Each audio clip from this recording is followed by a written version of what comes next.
अस्सलाम वालेकुम वरहमतुल्लाहि वबरकातुहू। बहुत दिनों के बाद आप लोगों के दरमियान में आया हूँ कि एक बहुत अहम मुद्दा लेकर आप लोगों के दरमियान में आया हूँ कि कल जो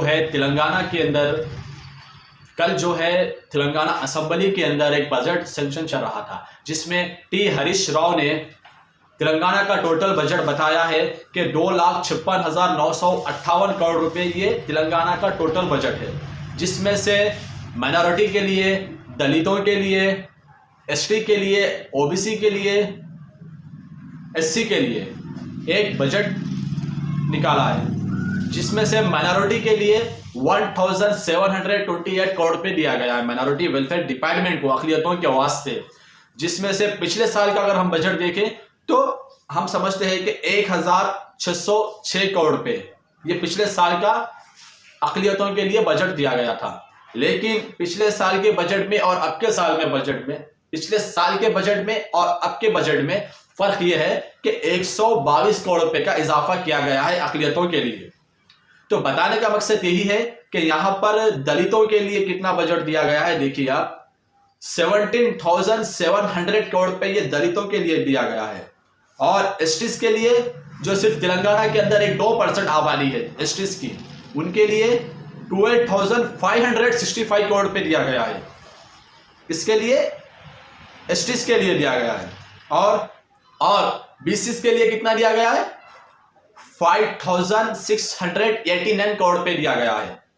ये रहा बीसीएस का, एसटीज का, दलित का और माइनॉरिटी का। अगर हम देखेंगे, अफसोस की बात है, मुसलमानों को सिर्फ और सिर्फ 1,728 करोड़ रुपए दिया गया है मुसलमानों को, तबकि मुसलमानों की आबादी पूरे तेलंगाना के अंदर 18% मुसलमान हैं। 2% कौन है? एसटी से, जिनको 12,065 करोड़ रुपए दिया गया है। 12,065 करोड़ रुपए किसको दिया गया? एसटीज को दिया गया है।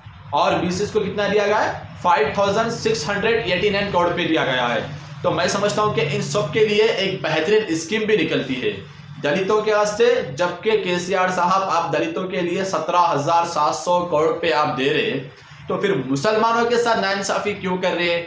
आपने दलित बंधु स्कीम निकाला था। ये मैं आंकड़ा आपको, आज का बजट ये मैं आपको जो बजट सेंक्शन हुआ, जो टी हरीश राव ने जो बताया, वो बजट में आपके सामने पेश कर दिया।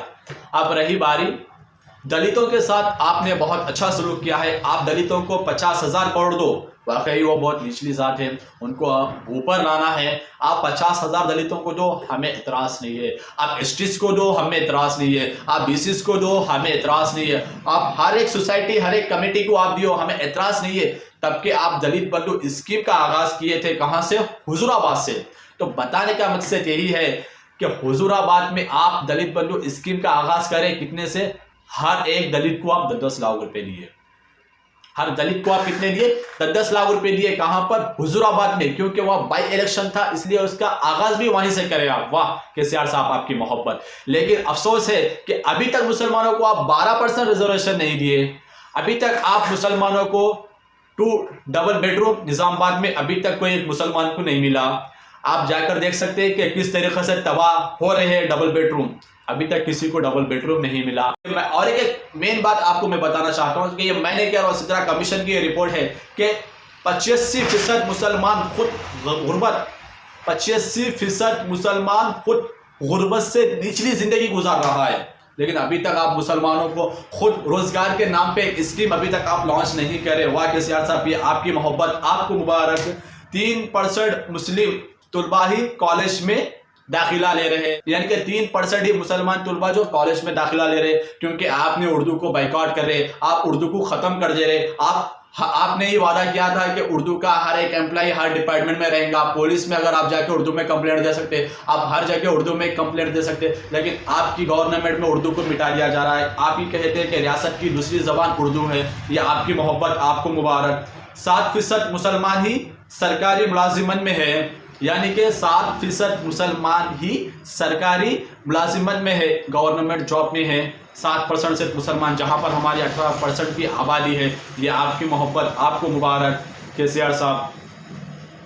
43% यानी कि 43% मुसलमान के पास जाती मकान नहीं है अभी तक। आपने वादा किया था कि हर एक गरीब को डबल बेडरूम देंगे, लेकिन ये मैं नहीं कह रहा हूँ, सदरा कमीशन की रिपोर्ट है कि 43% मुसलमानों के पास ज़ाती मकान नहीं है रहने के लिए, और 75% मुसलमान खुद रोजगार के जरिए अपना घर चला रहे। अभी तक आपने मुसलमानों के लिए कुछ अक़लियती स्कीम नहीं लाए।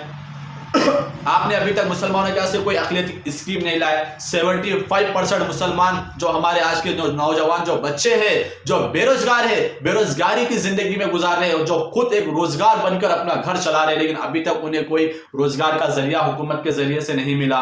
अफसोस है।